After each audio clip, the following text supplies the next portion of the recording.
حضرت ابو ایوب روایت کرتے ہیں کہ میں نے رسول اللہ صلی اللہ علیہ وسلم سے سنا، فرماتے تھے اگر تم گناہ نہیں کرو گے تو اللہ تعالیٰ ایسے لوگ پیدا فرمائے گا جو گناہ کریں گے اور استغفار کریں گے، اللہ تعالیٰ ان کو معاف فرما دے گا. یعنی اللہ تعالیٰ کو بخشش کی دعا کرنا اور اپنے لیے استغفار کرنا اتنا پسند ہے کہ ان لوگوں سے زیادہ پیارے ہیں اس کو وہ لوگ کہ جو گناہ کر کے پھر اس سے بخشش مانگے بنسبت اس کے کہ کوئی یہ دعویٰ کرے کہ وہ گناہ کرتا ہی نہیں. اور اسی طرح ایک اور حدیث میں حضرت ابو ہریرہ بیان کرتے ہیں کہ رسول اللہ صلی اللہ علیہ وسلم نے فرمایا، اس ذات کی قسم جس کے ہاتھ میں میری جان ہے، اگر تم گناہ نہیں کرو گے تو اللہ تعالیٰ تم کو لے جائے گا، تمہاری جگہ ان لوگوں کو لائے گا جو گناہ کریں گے پھر بخشش مانگیں گے، بس اللہ تعالیٰ ان کو معاف فرما دے گا. حضرت ابو ہریرہ بیان کرتے ہیں، یعنی اس حدیث کا یہ مطلب نہیں کہ انسان سوچے اچھا پھر میں کون سا گناہ کروں اور میرے لیے تو کھلی چھٹی ہو گئی ہے کہ جو چاہوں کروں.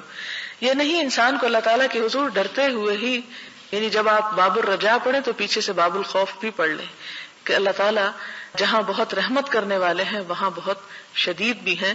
اور خاص طور پر گناہ کرتے وقت انسان کو یہ ضرور سوچ لینا چاہیے کہ جو گناہ میں کرنے جا رہا ہوں کتنی بڑی ہستی کی شان میں گستاخی ہے. کیونکہ انسان کو یہ نہیں دیکھنا چاہیے کہ گناہ کتنا چھوٹا ہے یا کتنا بڑا ہے، یہ دیکھنا چاہیے کہ جس رب کی نافرمانی ہو رہی ہے وہ رب کتنا عظیم ہے. اور آپ دیکھیں کہ جب آپ کی بات نہیں مانی جاتی، جیسے آپ کے بچے ہی ہوں یا آپ کے دوست احباب ہوں یا آپ کے شوہر ہی کیوں نہ ہو یا کوئی بھی، تو آپ کی فیلنگ یا آپ کے احساسات کیا ہوتے ہیں. تو اللہ تعالیٰ تو اپنے بندوں سے 70 ماؤں سے بڑھ کے پیار کرنے والا ہے. تو جب بندہ جان بوجھ کے گناہ کرتا ہے تو اللہ تعالیٰ کو بھی اس سے تکلیف پہنچتی ہے. اور پھر اگلی حدیث ہے، حضرت ابو ہریرہ بیان کرتے ہیں کہ ہم ایک جماعت حضور صلی اللہ علیہ وسلم کے ساتھ بیٹھے ہوئے تھے، ہمارے ساتھ حضرت ابو بکر حضرت عمر بھی تھے. رسول اللہ صلی اللہ علیہ وسلم ہمارے درمیان سے اٹھے اور آپ کو ہم پر واپس تشریف لانے میں دیر ہو گئی. ہمیں خطرہ لاحق ہو گیا کہ کہیں ہماری غیر حاضری میں آپ کو قتل نہ کر دیا جائے. اس خیال سے ہم گھبرا کر کھڑے ہو گئے اور میں سب سے پہلے گھبرا کر اٹھا. چنانچہ میں حضور صلی اللہ علیہ وسلم کی تلاش میں نکلا یہاں تک کہ میں انصار کے باغ کے پاس پہنچا. راوی بیان کرتے ہیں کہ حضرت ابو ہریرہ نے لمبی حدیث بیان فرماتے ہوئے کہا کہ رسول اللہ صلی اللہ علیہ وسلم نے فرمایا، اے ابو ہریرہ جاؤ اور اس باغ کے پیچھے جس شخص کو ملو اس کو جنت کی بشارت دے دو، بشرطے کہ وہ اس بات کی گواہی دیتا ہو کہ اللہ کے سوا کوئی معبود نہیں، اس بات پر اس کا دل بھی یقین رکھتا ہو. یعنی پورے خلوص کے ساتھ وہ یہ بات کہنے والا ہو، نہ کہ صرف ظاہری طور پر.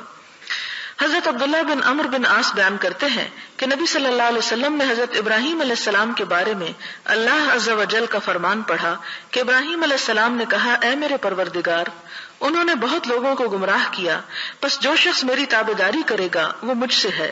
پھر حضرت عیسیٰ علیہ السلام کا قول تلاوت کیا کہ آپ ان کو عذاب دیں تو یہ آپ کے بندے ہیں، اور اگر آپ ان کو معاف کر دیں گے تو آپ غالب حکمت والے ہیں.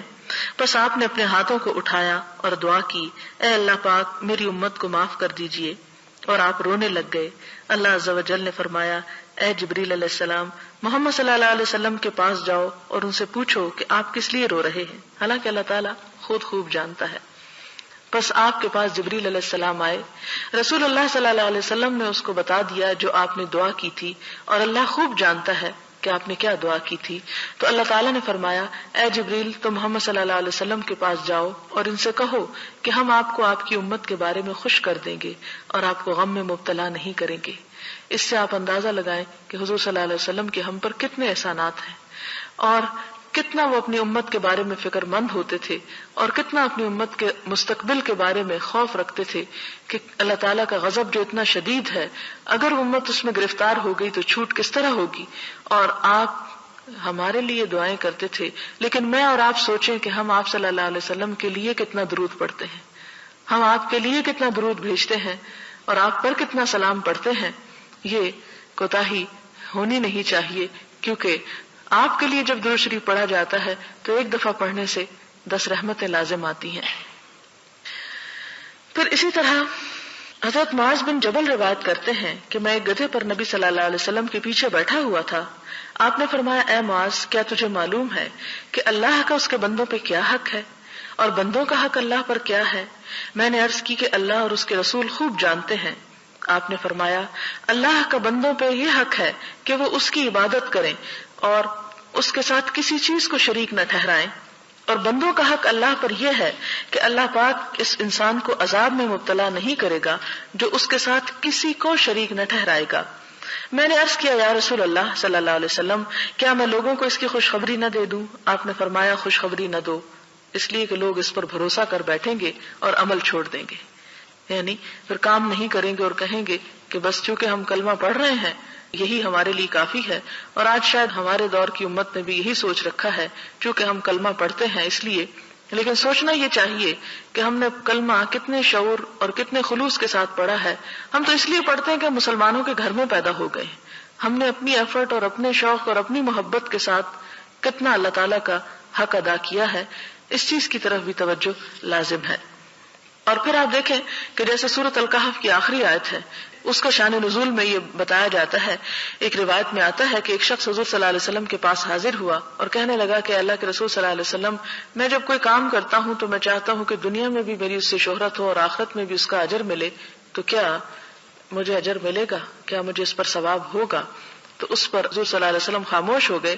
پھر یہ آیت نازل ہوئی جو آپ نے پڑھ کر سنائی، من کان یرجو لقاء ربہ فلیعمل عملا صالحا ولا یشرک بعبادۃ ربہ احدا۔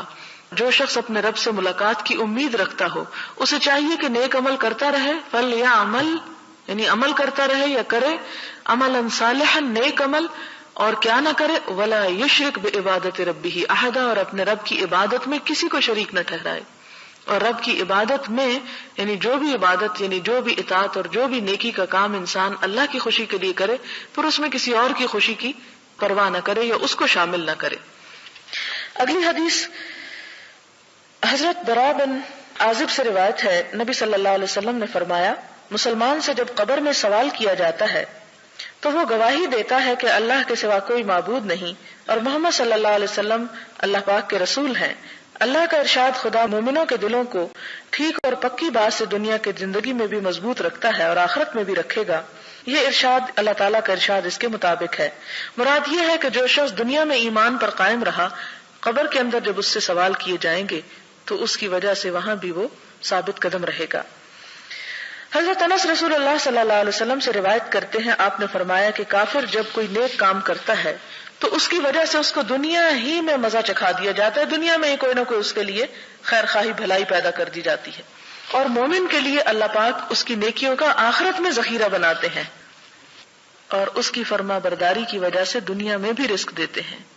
ایک روایت میں ہے، بے شک اللہ کسی مومن کی نیکی کو رائے گاہ نہیں کرتا، دنیا میں بھی اس کو بدلہ ملتا ہے اور آخرت میں بھی اس کو بدلہ ملے گا، لیکن کافر ان نیکیوں کی وجہ سے جو اس نے اللہ کے لیے کی تھی دنیا میں رزق دیا جاتا ہے، اور جب وہ آخرت کی طرف جائے گا تو اس کے پاس کوئی نیکی ایسی نہیں ہوگی کہ جس کا اسے بدلہ دیا جائے، یعنی کافر کی ہر نیکی کا بدلہ دنیا ہی میں دے دیا جاتا ہے۔ حضرت جابر بیان کرتے ہیں کہ رسول اللہ صلی اللہ علیہ وسلم نے فرمایا کہ جو شخص 5 نمازیں ادا کرے اس کی مثال اس بڑی نہر کی طرح ہے جو تم میں سے کسی ایک کے دروازے پر جاری ہو اور وہ روزانہ 5 دفعہ اس میں نہاتا ہو، یعنی نماز بھی گناہوں سے انسان کو پاک صاف کر دیتی ہے۔ اب آپ دیکھیں کہ حضور صلی اللہ علیہ وسلم نے اتنی بشارتیں دیں کہ اللہ تعالیٰ کلمہ پڑھنے والے مسلمان کو معاف کر دے گا، لیکن آپ ایک مثال ایسی نہیں ڈھونڈ سکتے صحابہ کرام کی زندگی میں کہ جس سے انہوں نے ان احادیث کا مطلب یہ سمجھا ہو کہ چاہے نماز پڑھے یا نہ پڑھے اللہ تعالیٰ معاف کر دے گا، کیونکہ ہمیں کوئی صحابی ایسے نہیں ملتے کہ جنہوں نے جان بوجھ کر کوئی ایک نماز بھی چھوڑ دی ہو۔ لیکن ہمارے فہم میں یا ہماری سمجھ میں غلطی ہو گئی، ہم نے ان احادیث کا اور ان باتوں کا مطلب یہ سمجھ لیا کہ صرف زبان سے لا الہ الا اللہ کہہ دو اور کچھ کام کرنے کی ضرورت نہیں، چاہے نماز پڑھو یا نہ پڑھو، روزہ رکھو یا نہ رکھو، فرائض ادا کرو یا نہ کرو، بخشش لازم ہے۔ یہ ان احادیث کا مطلب نہیں۔ اگر یہ ان کا مطلب ہوتا تو کیا صحابہ کرام کو سمجھ نہیں آئی تھی اور وہ عمل نہ کرتے؟ وہ بھی صرف اس پہ توکل کر کے بیٹھ جاتے چونکہ کلمہ اب پڑھ لیا اب اور تو کچھ کرنے کی ضرورت نہیں۔ یہی وجہ تھی کہ صحابہ کرام میں سے ایک سے بڑھ کر نیکیوں میں آگے بڑھنے کی کوشش میں تھا، کیونکہ انہیں اس بات کی اچھی طرح سمجھ آ چکی تھی کہ لا الہ الا اللہ کہنے کا مطلب یہ ہے کہ پھر اللہ کی اطاعت بھی کی جائے۔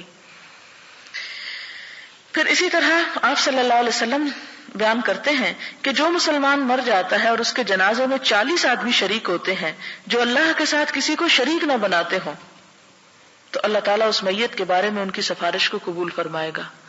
اب یہ ہے کہ 40 بندے تو شریک ہو جائیں، لیکن یہ کیا معلوم کہ کس کا ایمان اور کس کا عقیدہ کس طرح کا ہے۔ آپ کو معلوم ہے کہ حضرت عثمان کو دفن کس طرح کیا گیا تھا؟ تاریخ میں پڑھا آپ نے کہ رات کے اندھیرے میں چھپ کر آپ کی بیوی نے آپ کو غسل دیا تھا اور چھپ کر آپ کو دفن کیا گیا تھا، آپ کا جنازہ برسر عام نہیں ہوا تھا۔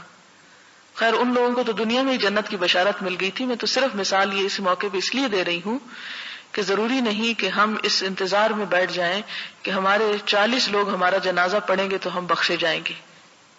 پہلے تو ہمیں کوئی گارنٹی نہیں کہ معلوم نہیں موت کہاں آتی ہے۔ اب دیکھیں کئی ایسے لوگ بےچارے فوت ہو جاتے ہیں، سمندر کی لہروں میں بہہ جاتے ہیں، کہیں اور کریش ہو جاتے ہیں کہ پھر ان کا جنازہ بھی نہیں پڑھا جاتا، یا کسی کو ایسے لاسٹ ایسی جگہ پہ گم ہو جاتے ہیں، ایسی جگہ پہ موت واقع ہو جاتی ہے کہ ڈھونڈنے سے میت بھی نہیں ملتی، تو جنازہ کہاں کا۔ تو اس لیے ان چیزوں پہ بھروسہ کر کے انسان کو عمل نہیں چھوڑ دینا چاہیے۔ لیکن یہاں یہ صرف امید دلانے والی بات ہے کہ اللہ تعالیٰ سے امید رکھنی چاہیے، اور دوسری بات یہ کہ انسان کو کوشش کرنا چاہیے کہ اس کے آس پاس اس کے ماحول میں ایسے لوگوں کی کثرت ہو، اس کا اٹھنا بیٹھنا، اس کی دوستی، اس کی تعلق ایسے لوگوں کے ساتھ ہو کہ جو اللہ تعالیٰ کے ساتھ شرک نہ کرنے والے ہوں اور نیکی پر قائم رہنے والے ہوں، کیونکہ عموماً جنازہ تو پھر وہی پڑھتے ہیں جو کسی کے ساتھ کوئی تعلق رکھتے ہیں۔ ہمارے ہاں تو یہ ہے کہ اگر سڑک پہ جاتے ہوئے دیکھ بھی رہے ہوں کہ کوئی جنازہ پڑھا جاتا ہے تو اس لیے لوگ آگے نہیں بڑھتے کہ وہ ہمارا کیا لگتا ہے، تو صرف وہ تعلق اور رشتہ داری یا کسی دوستی یا کسی محبت کی بنیاد پر۔ تو اس لیے انسان کی تعلق اگر دوستی ایسے لوگوں کے ساتھ ہے جو دنیا سے جانے کے بعد بھی انہیں دعائیں میں شریک رکھیں اور ان کے جنازے میں ان کی خلوص کے ساتھ مانگیں۔ ایک موقع پر حضور صلی اللہ علیہ وسلم نے کسی صحابی کا جنازہ پڑھا اور اتنی اچھی دعا کی کہ ایک اور صحابی ہے، مجھے نام یاد نہیں، اس وقت انہوں نے یہ خواہش کی کہ میرا آج یہ دل چاہتا تھا کہ کاش یہ میت میں ہوتا اور مجھ پر اللہ کے رسول صلی اللہ علیہ وسلم اس طرح کی دعائیں پڑھتے۔ تو یہ قسمت کی بات ہوتی ہے کہ کسی کو کیا نصیب ہو جائے، اور وہ بھی اللہ تعالیٰ اپنی رحمت پھر اسی لیے کرتا ہے کہ وہ بندے اللہ تعالیٰ کی رحمت کو دعوت دیتے ہیں اور اس کے لیے فریادیں کرتے ہیں۔ پھر حضرت عبداللہ بن مسعود بیان کرتے ہیں کہ ہم نبی صلی اللہ علیہ وسلم کے ساتھ 40 انسان ایک خیمے میں تھے، آپ نے فرمایا کیا تم اس بات پر راضی ہو کہ تم تمام جنت والوں میں 1/4 ہو، یعنی جنت میں جتنے لوگ جائیں 1/4 تم لوگ ہو۔ ہم نے عرض کیا جی ہاں ہم راضی ہیں۔ آپ نے فرمایا کیا تم اس بات پہ راضی ہو کہ تم تمام اہل جنت میں 1/3 ہو، یعنی تیسرا حصہ ہو، چوتھا نہیں۔ ہم نے عرض کیا جی ہاں ہم راضی ہیں۔ آپ نے فرمایا اس ذات کی قسم جس کے ہاتھ میں محمد صلی اللہ علیہ وسلم کی جان ہے، میں امید کرتا ہوں کہ تم تمام اہل جنت سے نصف ہوگے، یعنی امت محمد صلی اللہ علیہ وسلم جنت والوں کا آدھا حصہ ہوگی، امید کرتا ہوں۔ اور یہ اس طرح ہے کہ جنت میں مسلمان کے سوا کوئی داخل نہ ہو سکے گا، اور تمہاری مثال مشرکین کے مقابلے میں اس سفید بال کی طرح ہے جو سیاہ رنگ والے بیل کے چمڑے میں ہوتا ہے۔ اندازہ کریں کہ دنیا میں مشرکین کی اتنی کثرت ہوگی کہ اس میں خالص عقیدے والے اس طرح ہوں گے کہ جیسے سیاہ بیل کے اندر جسم پر ایک سفید بال۔ اب نسبت دیکھیں کیا ہے، یعنی صرف زبان سے یہ کہہ دینا کہ لا الہ الا اللہ یہ کافی نہیں ہے، انسان کو ہر دم کوشش کرنی چاہیے کہ کہیں اس کی زبان سے کہیں اس کے عمل میں کوئی ایسا شرک کا عمل جو ہے وہ داخل نہ ہو جائے۔ آپ دیکھیں کہ ایک شخص حضور صلی اللہ علیہ وسلم کے پاس آتا ہے اور کہتا ہے کہ جو اللہ چاہے اور جو آپ چاہیں۔ آپ صلی اللہ علیہ وسلم کا چہرہ بدل جاتا ہے اور آپ فرماتے ہیں اجعلتنی للہ ندا، کیا تم نے مجھے اللہ کا شریک بنا دیا؟ نہیں، یوں کہو کہ جو اللہ چاہے اور بس، مجھے ساتھ شریک نہ کرو۔ اور پھر اسی طرح ایک اور جگہ پر آتا ہے اس طرح کہنا بھی شرک میں شامل ہو جاتا ہے کہ اگر کتا نہ ہوتا تو میرے گھر میں چور داخل ہو جاتے، یعنی اس قسم کے کلام میں اس طرح کی شرکیہ باتیں جو ہیں ان سے بھی منع کیا گیا۔ اور اسی طرح نماز روزہ جو بھی نیکی انسان کرے صرف خدا کی رضا کے لیے کرے، اس لیے نہ کرے کہ لوگوں کے درمیان اس کو نیکی کی شہرت حاصل ہو۔ تو یہاں پر آپ دیکھیں کہ آپ نے فرمایا، یہ دوبارہ آپ دیکھیں تاکہ اچھی طرح سمجھ میں آئے کہ تمہاری مثال مشرکین کے مقابلے میں، یعنی جنت میں جانے والے اہل ایمان کی مثال مشرکین کے مقابلے میں اس سفید بال کی طرح ہے جو سیاہ رنگ والے بیل کے چمڑے میں ہوتا ہے۔ چمڑا یعنی اسکن کے اوپر جتنے بال اگے ہوتے ہیں ان میں سے ایک سفید بال کی طرح، یا اس سیاہ بال کی طرح جو سرخ رنگ کے بیل کے چمڑے میں ہوتا ہے۔ یعنی باقی سارے کا سارا بال سرخ ہے، ایک بال سیاہ ہے، یا باقی سارے کا سارا سیاہ ہے اور ایک بال سفید ہے۔ حضرت ابو موسیٰ اشعری بیان کرتے ہیں کہ رسول اللہ صلی اللہ علیہ وسلم نے فرمایا، جب قیامت کا دن ہوگا تو اللہ تعالیٰ ہر مسلمان کو ایک یہودی یا عیسائی دے کر فرمائے گا کہ دوزخ سے تیرا نجات حاصل کرنا اس کے بدلے میں ہے۔ ایک روایت میں نبی صلی اللہ علیہ وسلم نے فرمایا کہ مسلمان قیامت کے دن پہاڑوں جیسے گناہوں کو لے کر آئیں گے، لیکن اللہ تعالیٰ ان کو معاف کر دے گا، یعنی ان کے ایمان کی وجہ سے اور ان کی توحید کی وجہ سے۔ اور پھر یہ کہ یہ دفع الی کل مسلم، اس کا مطلب حضرت ابو ہریرہ کی حدیث سے واضح ہو رہا ہے کہ ہر آدمی کے لیے ایک مقام جنت میں ہے اور ایک جہنم میں۔ پس ایماندار انسان جب جنت میں داخل ہو جائے گا تو کافر اس کی جگہ دوزخ میں جائے گا۔ وہ حدیث آپ کو یاد ہوگی کہ حضور صلی اللہ علیہ وسلم نے فرمایا کہ جب بندہ قبر میں ہوتا ہے تو اس کا ٹھکانہ جو ہے وہ جنت یا دوزخ جو بھی ہوتا ہے اسے دکھایا جاتا ہے، اور اس کے ساتھ اس کو اگر جنتی ہے تو دکھایا جاتا ہے، اگر تم جہنمی ہوتے تو وہ تمہارا ٹھکانہ ہوتا، اور اسی طرح جو جہنم کا شخص ہوتا ہے اس کو دکھایا جاتا ہے، اگر تم جنتی ہوتے تو تمہارا جنت میں وہ جگہ تھی۔ اب قیامت کے دن ان جگہوں کا تبادلہ ہو جائے گا، مسلمان کے مومن کے جہنم والی جگہ پر کافر چلا جائے گا، اور کافر کے لیے جو جنت کا ٹکڑا رکھا ہوا تھا اور وہ اس کا اہل نہیں بنا، اس کی جگہ مسلمان چلا جائے گا، تبادلہ ہو جائے گا اس طرح۔ اب آپ دیکھیں کہ جنت اور جہنم، جیسے کہ آپ صلی اللہ علیہ وسلم نے فرمایا کہ چٹیل میدان ہے، اس کے سوا کچھ نہیں، تمہاری نیکیاں یا برائیاں اس میں وہ جو کچھ اگا دیتی ہیں جو تم چاہتے ہو، یعنی جیسے تم عمل کرو گے ویسے ہی وہ۔ اب دیکھیں کہ جیسے مثال کے طور پر اگر کسی شخص کے پاس کسی ایسی جگہ پر زمین کا ٹکڑا ہو جو بہت ہی زرخیز ہو، لیکن وہ اس میں کچھ نہیں اگاتا، تو آپ دیکھیں گے کہ اگا ہوا تو اس میں پھر بھی بہت کچھ ہوتا ہے قدرتی بارشوں کی وجہ سے، لیکن جھاڑ جھنکاڑ، کانٹے، خضرو پودے بیکار قسم کے اگاتے ہیں۔ اور اسی کے مقابلے میں ایک دوسرا شخص اسی لینڈ کے اوپر جب محنت کرتا ہے، کوشش کرتا ہے، تو بہترین پھلدار درخت حاصل کرتا ہے جس سے اسے بہت فائدہ حاصل ہوتا ہے۔ تو بالکل اسی طرح اگر انسان کے لیے وہ جگہ ریزرو ہو بھی چکی ہے، لیکن جب تک خود تعمیر نہیں کریں گے، خود اس پر پودے نہیں لگائیں گے، خود محنت نہیں کریں گے، تو خود اس سے جو اگے گا وہ تو پھر کڑوے کانٹے ہی ہوں گے۔ اسی طرح اگلی حدیث ہے حضرت ابن عمر سے، حضور صلی اللہ علیہ وسلم نے فرمایا کہ مومن قیامت کے دن اپنے پروردگار سے قریب ہوگا، یہاں تک کہ اللہ تعالیٰ اپنی رحمت کے پہلو کو اس پر رکھیں گے اور اس سے اس کے گناہوں کا اقرار کرائیں گے۔ بس اللہ تعالیٰ فرمائے گا، کیا تم اپنے فلاں گناہ کو پہچانتے ہو؟ وہ کہے گا، اے پروردگار میں پہچانتا ہوں۔ اللہ فرمائے گا، تیرے ان گناہوں پر دنیا میں پردہ ڈالا میں نے، اور آج بھی میں تیرے ان گناہوں کو معاف کرتا ہوں۔ بس اس کو اس کی نیکیوں کا اعمال نامہ دے دیا جائے گا۔ کتنا رحیم ہے رب کہ دنیا میں بھی انسان کیا کچھ خطائیں نہیں کرتا، لیکن اللہ تعالیٰ انہیں لوگوں کی نگاہوں سے چھپائے رکھتا ہے۔ فرمایا کہ دیکھو دنیا میں بھی چھپایا تھا، آج بھی چھپاتا ہوں اور تجھے معاف کر دیتا ہوں۔ حضرت عبداللہ بن مسعود بیان کرتے ہیں کہ ایک آدمی نے ایک عورت کا بوسہ لے لیا، پھر وہ نبی صلی اللہ علیہ وسلم کے پاس گیا اور آپ کو بتایا اللہ تعالیٰ نے یہ آیتیں نازل فرما دی، اور دن کے دونوں سروں یعنی صبح اور شام کے اوقات میں اور رات کی چند پہلی ساعات میں نماز پڑھا کرو، کچھ شک نہیں کہ نیکیاں گناہوں کو دور کر دیتی ہیں۔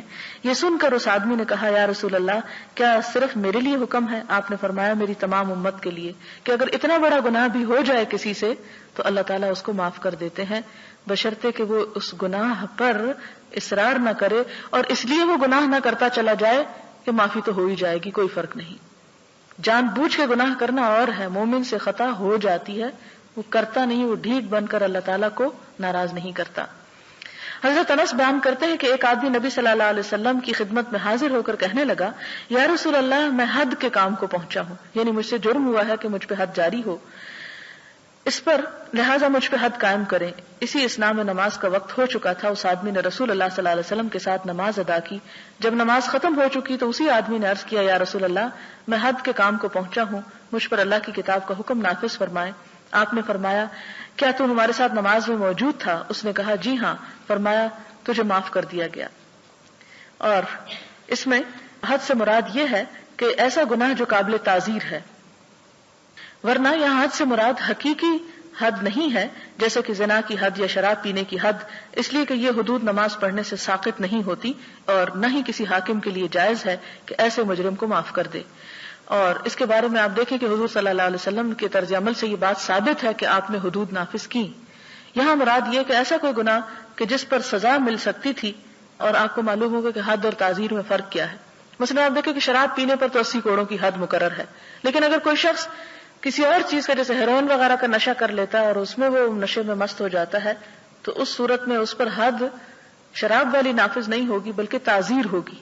تعزیر سے مراد یہ ہے کہ حاکم وقت فیصلہ کرے گا کہ اس کا یہ جرم کس وجہ سے ہے، کس درجے کا ہے اور اس پر اس کو کتنی سزا ملنی چاہیے. تو یہاں پر یہ کہ اس سے کوئی ایسا گناہ سرزد ہوا تھا کہ جس پر اسے سزا دی بھی جا سکتی تھی اور معاف بھی کی جا سکتی تھی، لیکن حدود جو ہیں ان کا نافذ کرنا جو ہے، جیسے سورۃ نور میں آپ پڑھ سکتے ہیں کہ اللہ تعالیٰ فرماتے ہیں کہ سورۃ انزلناہا وفرضناہا، یہ ایک ایسی سورت ہے جسے ہم نے نازل کیا اور ہم نے اسے فرض کیا. اور اس کی تفسیر میں اگر آپ پڑھیں تو آپ نے دیکھیں کہ حضور صلی اللہ علیہ وسلم نے فرمایا کہ ایک ایسا حاکم جو کسی حد میں اگر 1 کوڑے کا اضافہ کرتا ہے تو وہ بھی جہنم میں ہے، اور اگر 1 کوڑے کی کمی کر دیتا ہے تو وہ جہنم میں. قیامت کے دن جب اللہ تعالیٰ اس سے پوچھیں گے کہ تم نے ایسا کیوں کیا، تو جس نے زیادہ کی ہوگی وہ کہے گا کہ اس لیے تاکہ لوگ عبرت پکڑے. تو آپ نے فرمایا، اللہ تعالیٰ فرمائے گا کہ نہیں، تجھے یہ اختیار نہیں کہ تو اس میں 1 کی بھی اضافہ کر. اور اگر کسی نے 99 مارے اور 100 چھوڑ دیا، اگر 100 کوڑے پڑنے تھے تو وہ اللہ تعالیٰ کو عرض کرے گا کہ میں نے رحم کہا کہ 1 معاف کر دیا. تو اللہ تعالیٰ فرمائیں گے کہ تجھے اختیار نہیں تھا کہ تو معاف کر دیتا.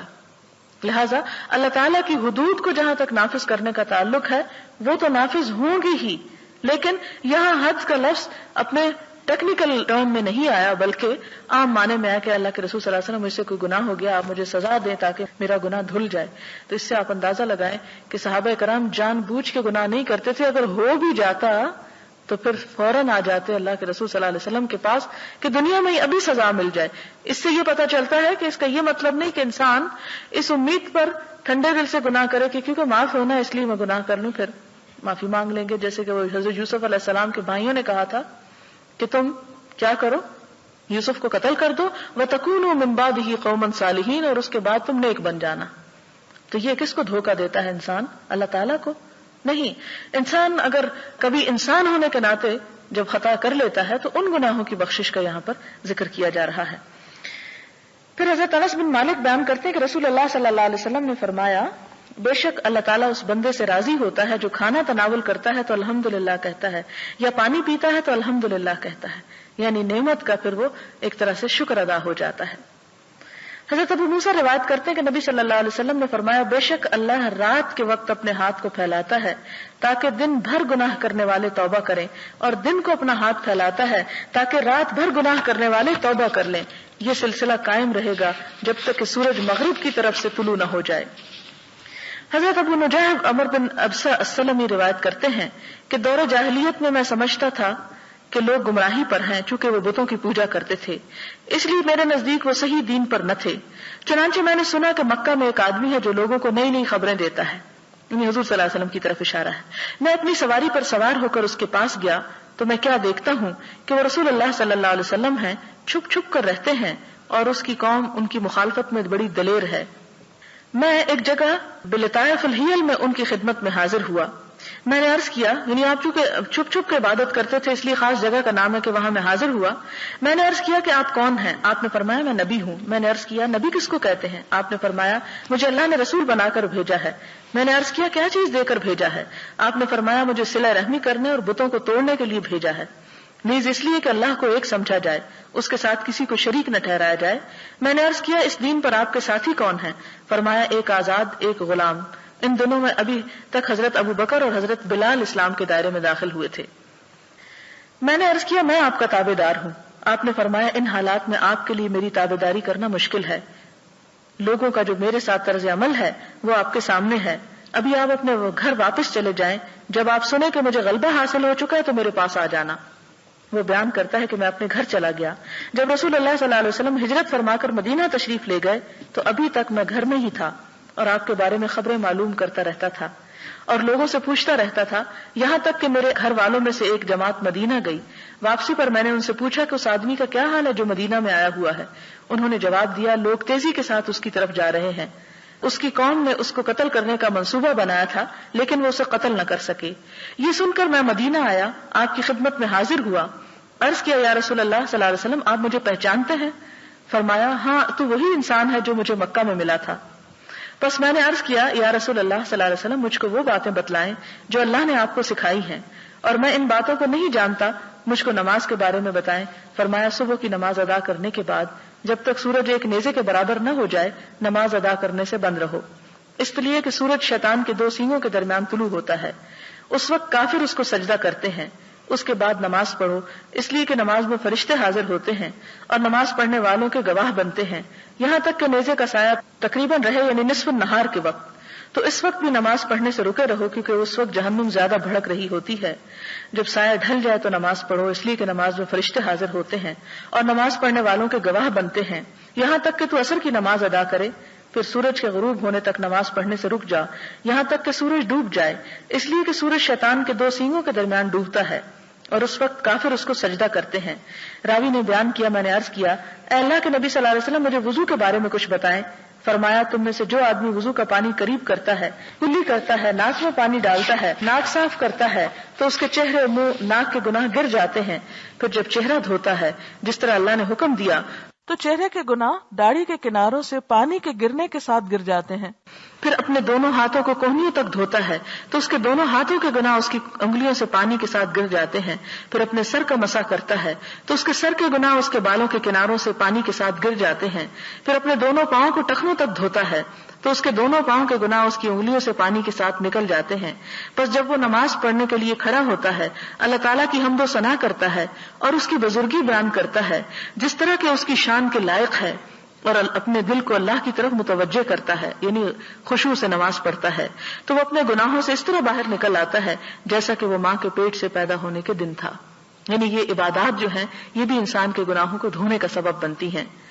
عمرو بن ابسہ نے جب یہ حدیث ابو امامہ رسول اللہ صلی اللہ علیہ وسلم کے صحابی سے بیان کی تو ابو امامہ نے کہا اے عمرو بن ابسہ خیال کر، ایک ہی وقت میں تو اتنی باتوں کو بیان کر رہا ہے کہ آدمی کے اتنے اتنے گناہ دور ہو جائیں گے۔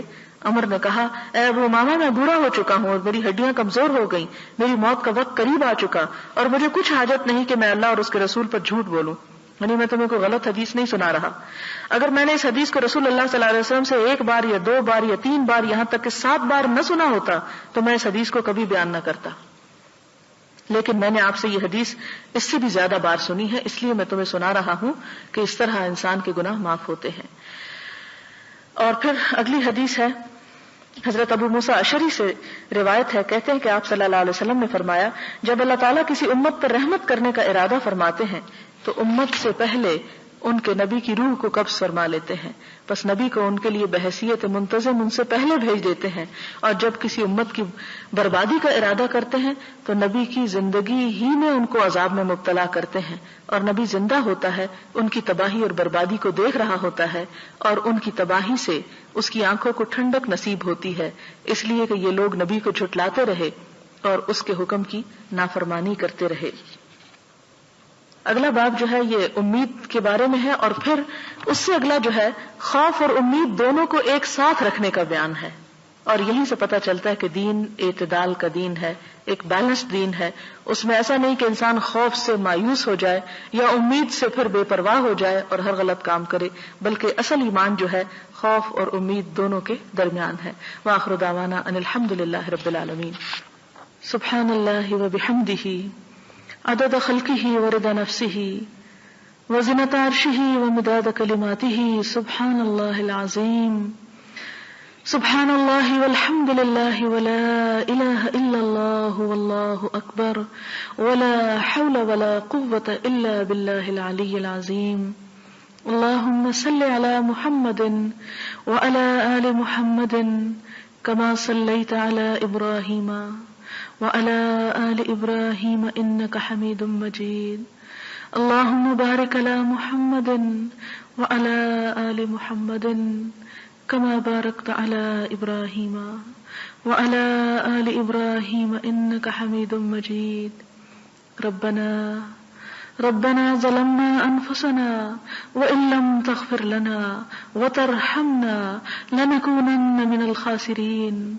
ربنا آتنا في الدنيا حسنة وفي الآخرة حسنة وقنا عذاب النار۔ ربنا لا تزغ قلوبنا بعد إذ هديتنا وهب لنا من لدنك رحمة إنك أنت الوهاب۔ ربنا أفرغ علينا صبرا وثبت أقدامنا فانصرنا على القوم الكافرين ربنا افرغ علينا صبرا وتوفنا مسلمين ربنا هب لنا من ازواجنا وذرياتنا قرة اعين واجعلنا للمتقين اماما یا حی یا قیوم برحمتک نستغیث اللهم انفعنا بما علمتنا وعلمنا ما ينفعنا وزدنا علما اللهم انا نعوذ بك من الهم والحزن والعجز والكسل والجبن والبخل وغلبة الدين وقهر الرجال اللهم احسن عاقبتنا في الامور كلها واجرنا من خزي الدنيا وعذاب الاخرة اللهم انا نعوذ بك من جهد البلاء ودرك الشقاء وسوء القضاء وشماتة الاعداء اللهم لا مانع لما اعطيت ولا معطي لما منعت ولا ينفع ذا الجد منك الجد اللهم انا نعوذ بك من زوال نعمتك وتحول عافيتك وفجاءة نقمتك ومن جميع سخطك لا إله إلا الله أنت الحليم الكريم سبحان الله رب العرش العظيم والحمد لله رب العالمين رب نسألك موجبات رحمتك وعزائم مغفرتك والغنيمة من كل بر والسلامة من كل اسم لا تدع لنا ذنبا إلا غفرته ولا هما إلا فرجته ولا حاجة هي لك رضا إلا قضيتها يا أرحم الراحمين یا حی یا قیوم برحمتک نستغیث. یا اللہ تو ہم سب پر اپنی رحمت نازل فرما. یا اللہ تو ہماری تمام مشکلات کو آسان کر دے. یا رب العالمین تو ہمارے دنیا اور آخرت میں اپنی رحمت سے ڈھانپ لے. یا رب العالمین تو ہمارے تمام معاملات میں ہم کو کافی ہو جا. یا رب العالمین تو دنیا اور آخرت میں اپنی رحمت سے نواز، ہمیں بخش دے، ہمارے گناہوں کو بخش دے، ہماری کوتاہیوں کو بخش دے. یا اللہ تو ہماری کمزوریوں سے درگزر فرما. یا رب العالمین ہم سب تجھ سے تیری رحمت کی فریاد کرتے ہیں. یا اللہ تو اس دنیا میں بھی بھلائی عطا فرما اور آخرت میں بھی. یا رب العالمین تیری رحمت تیرے غضب پر وسیع ہے. یا اللہ تو ہمیں اپنی رحمت کا مستحق بنا. یا رب العالمین ہمیں وہ کام کرنے کی توفیق دے جس سے تو ہم سے راضی ہو جائے. ہر اس کام سے ہمیں بچا جس سے تیرا غضب بھڑکتا ہو. یا رب العالمین تو ہماری اولاد کو ہماری آنکھوں کی ٹھنڈک بنا، انہیں دین و دنیا میں بہترین کامیابی عطا فرما. یا رب العالمین انہیں ہدایت عطا فرما. یا اللہ تو ہمیں دین پر استقامت عطا فرما. یا رب العالمین تو ہماری تمام دکھوں، پریشانیوں، غموں، بیماریوں، جسمانی اور روحانی بیماریوں سے ہم کو نجات عطا فرما. یا رب العالمین تو ہم سے ایسا کام لے لے کہ جس کے کرنے سے تو ہم سے راضی ہو جائے. اللہ تو ہم سے ہر وہ کام چھڑا دے کہ جس کا کرنا تیرے لیے ناراضگی کا سبب بنتا ہو. یا رب العالمین تو ہم سے راضی ہو جا. اللہ تو ہم سے راضی ہو جا. یا اللہ تو ہم سے راضی ہو جا. ربنا تقبل منا انك انت السميع الدعاء وتب علينا انك انت التواب الرحيم. وصلى الله تعالى على خير خلقه محمد وعلى آله واصحابه واهل بيته اجمعين برحمتك يا ارحم الراحمين. الہی آمین. سبحانك اللهم وبحمدك نشهد ان لا اله الا انت نستغفرك ونتوب الیک. والسلام علیکم ورحمۃ اللہ وبرکاتہ.